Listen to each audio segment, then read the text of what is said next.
Hello students, welcome you all to NISM research analyst series 15 exam important questions. यहाँ पे हम students के एक क्वेश्चन को आंसर करेंगे इन डिटेल, जहाँ पे हम कॉन्सेप्ट बिल्डिंग करेंगे, बहुत डिटेल में समझेंगे एक क्वेश्चन का answer. I would like to thank Abdul Syed for sharing this particular question. The question is, which of the following statement best captures the relationship between leverage and return on equity? यहाँ पे leverage का मतलब है debt ridden company और debt burdened company। Abdul का question specifically ऐसा था कि मैम मुझे समझना है concept related to leverage improves ROE. ये थोड़ा जो क्वेश्चन हमने रिफ्रेम किया हुआ है वो थोड़ा सा डिटेल्ड अंडरस्टैंडिंग डेवलप करने के लिए किया हुआ है। इसके ऑप्शंस भी एक बार देख लेते हैं और फिर हम देखते हैं कि इसका एक्सप्लेनेशन कैसे रहेगा। तो ऑप्शंस है, leverage has no impact on ROE. Second option is increased leverage typically leads to decrease in ROE. Third option है, higher leverage tend to enhance ROE, जो उसका क्वेश्चन था, जैसे उसने पूछा था कि लेवरेज इंप्रूव्स आरओई और लेवरेज एनहांसेस आरओई। और लास्ट ऑप्शन है, the change in ROE depends upon the rate of interest on debt. Rate of interest on debt का मतलब है कॉस्ट ऑफ डेट, क्या इंटरेस्ट पे आपको डेट मिल रहा है। इस क्वेश्चन का आंसर समझने के लिए हम नंबर का हेल्प लेते हैं। तो चलते हैं हम हमारे एक्सेल शीट पे। Before I start my answer, let me give one disclaimer. आपके पास सफिशिएंट टाइम है to watch the entire video, then only you start with this answer. Otherwise जब भी आपके पास वक्त होगा तब भी आप इसे बैठ के कीजिए, क्योंकि ये आंसर जो है आपका एंटायर टाइम मांगता है, एंटायर अटेंशन मांग रहा है। इस आंसर को समझने के लिए हमने 4 केसेस लिए हुए हैं। फर्स्ट केस देखते हैं, जहां पे डेट रेज किया है at the rate of 8.5% and return on asset जो है वो 10% है। अभी रिटर्न ऑन एसेट्स का मतलब होता है आपका ऑपरेटिंग प्रॉफिट या profit before interest and tax. ये है आपका कॉम्बिनेशन ऑफ कैपिटल, मतलब इक्विटी और डेट का कॉम्बिनेशन। इक्विटी कैपिटल जो है वो ओनर्स कैपिटल है, डेट कैपिटल जो है वो बोरोड कैपिटल है। अभी इस केस को हमने फर्दर डिवाइड किया है 5 अलग अलग ऑप्शंस में, जहां पे फर्स्ट ऑप्शन में है इक्विटी, आपने पूरा 1000 करोड़ का इक्विटी जो है वो इन्फ्यूज किया हुआ है बिजनेस में। सेकेंड केस में 500 करोड़ की इक्विटी है तो 500 करोड़ का डेट है। थर्ड केस में 400 करोड़ की इक्विटी है, 600 करोड़ का डेट है, मतलब यहाँ पे डेट जो है वो बढ़ते जा रहा है। फोर्थ सिचुएशन में 300 करोड़ का इक्विटी है तो 700 करोड़ का डेट है। एंड लास्ट सिचुएशन जो है यहाँ पे 200 करोड़ की इक्विटी है तो 800 करोड़ का डेट है। ये इक्विटी और डेट का कॉम्बिनेशन जो है दैट मीन्स 1000, 500, 500, 400, 600, ये चारों जो केसेस है हमारे उसमें सिमिलर है। लेकिन हमने जो कॉस्ट ऑफ डेट है वो चारों सिचुएशंस या चारों केसेस में अलग अलग लिए है। फर्स्ट केस में डेट 8.5% है, सेकेंड केस में डेट 10% है, थर्ड केस में आप देख सकते हैं डेट जो है वो 7.5% है और फोर्थ केस में डेट जो है वो 15% है। अब इसका इम्प्लीकेशन जो है वो ROE that means return on equity और रिटर्न ऑन कैपिटल एम्प्लॉयड पे कैसे आएगा वो देखेंगे। अभी हम फर्स्ट केस देखते हैं, जहां पे रिटर्न ऑन एसेट्स जो है वो 10% है, दैट मीन्स पीबीआईटी या ऑपरेटिंग प्रॉफिट 10% है। अभी यहाँ पे कॉमन सेंस है, जो भी इक्विटी और डेट से पैसा रेज हो रहा है वो एसेट्स लेने के लिए, एसेट्स खरीदने के लिए काम आ रहा है। ये एसेट्स हो सकते हैं आपके long term assets, short term assets या तो इन्वेस्टमेंट्स। जो भी हमारा पैसा इक्विटी और डेट से जमा हो रहा है वो हमारा एसेट्स बिल्डिंग अप में लग रहा है, उससे हम जो भी है रिटर्न कमाएंगे, it is return going to be 10%। तो जब भी आपने 1000 करोड़ इन्फ्यूज किए बिजनेस में तभी आपने 100 करोड़ जो दैट इज 10% कमाए। फर्स्ट सिचुएशन में इंटरेस्ट नहीं है बिकॉज यहाँ पे डेट कोई भी नहीं है। सेकेंड सिचुएशन में 500 के ऊपर जो है हमने 8.5% चार्ज किया है। थर्ड सिचुएशन में 600 के ऊपर 8.5% चार्ज किया है। नेक्स्ट सिचुएशन में 700 के ऊपर 8.5% चार्ज किया है और फिफ्थ सिचुएशन में जो है 800 के ऊपर 8.5% चार्ज किया है। अभी जब पीबीआईटी से इंटरेस्ट निकलेगा आपको पीबीटी मिलेगा, that is profit before tax. तो प्रॉफिट बिफोर टैक्स जो है वो कम होते जाएगा क्योंकि यहाँ पे इंटरेस्ट का बर्डन बढ़ते जा रहा है। उसके बाद हम टैक्स पे करेंगे एट द रेट ऑफ 30%। ये वर्कशीट का जो लिंक है आपको डिस्क्रिप्शन बॉक्स में मिल जाएगा। तो टैक्स रेट हमने लिया हुआ है 30% का और उसे कंप्यूट करने के बाद हमें मिल रहा है प्रॉफिट आफ्टर टैक्स। अभी प्रॉफिट आफ्टर टैक्स मिलने के बाद मैं दो चीजें जो है वो कैलकुलेट कर सकती हूँ, that is return on equity and return on capital employed. First case में अगर रिटर्न ऑन इक्विटी मुझे कैलकुलेट करना है तो मुझे पैट चाहिए और मुझे चाहिए equity, that mean 70 divided by 1000 into 100 करूंगी तो मुझे आ जाएगा आरओई। सेम चीज मैं करूंगी for rest of the situations, that means जब भी 500 रुपए की इक्विटी है तो 40.25 डिवाइडेड बाई 500 इंटू 100 तो मुझे वैल्यू आएगी 8.05%।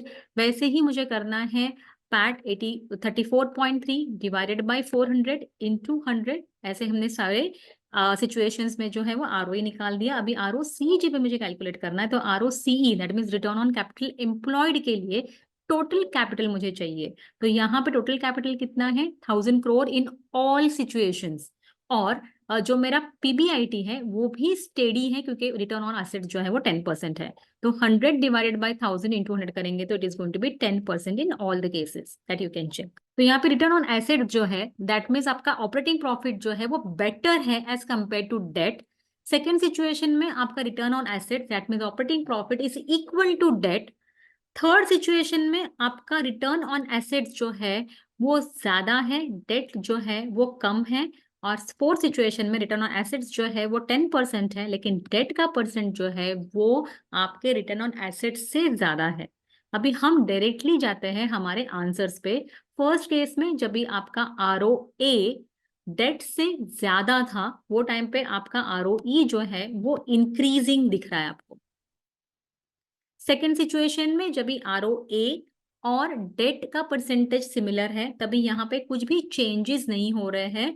आप कितना भी परम्यूटेशन कॉम्बिनेशन कर लो अलग अलग, फिर भी आपका आरओई और आरओसी सारे सिचुएशन में सेम रहेगा, क्योंकि रिटर्न ऑन एसेट्स और ऑपरेटिंग प्रॉफिट और डेट का परसेंटेज सिमिलर है। थर्ड केस मैंने ऐसे ही लिया था, इस केस का एज सच रिक्वायरमेंट नहीं था, लेकिन मैंने उसको और कम कर दिया ताकि आप देख सकते हैं कि आपका आरओई जो है वो बढ़ रहा है।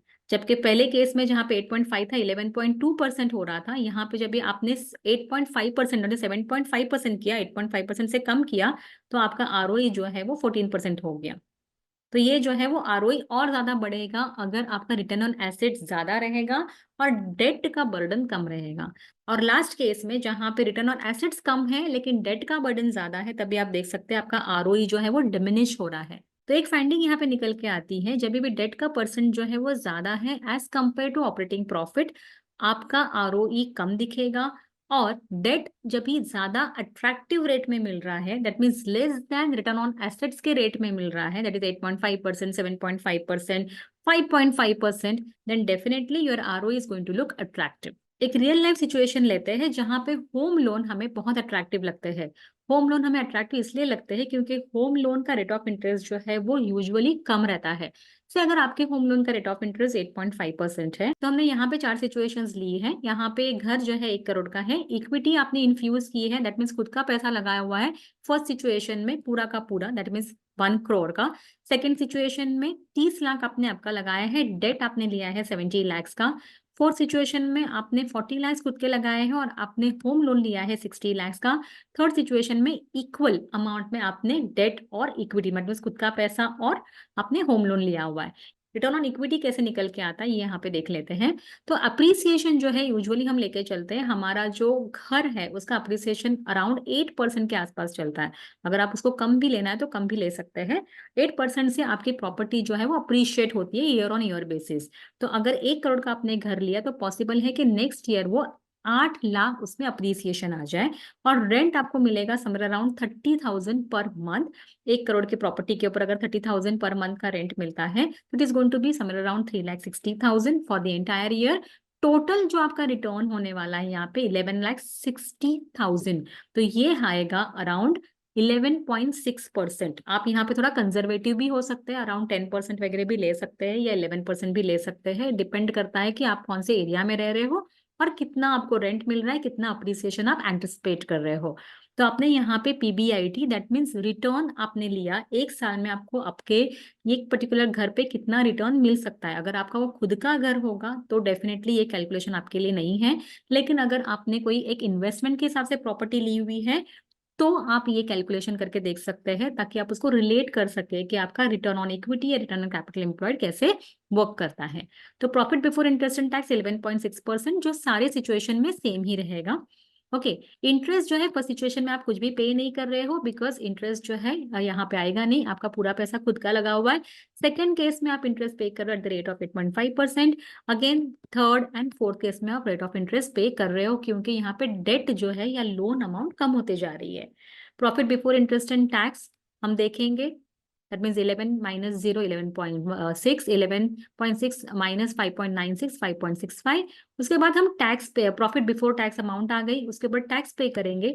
अभी टैक्स जो है हम पकड़ के चल रहे हैं यहाँ पे अराउंड 30% टैक्स ब्रैकेट में वो पर्टिकुलर इंडिविजुअल आ रहा है।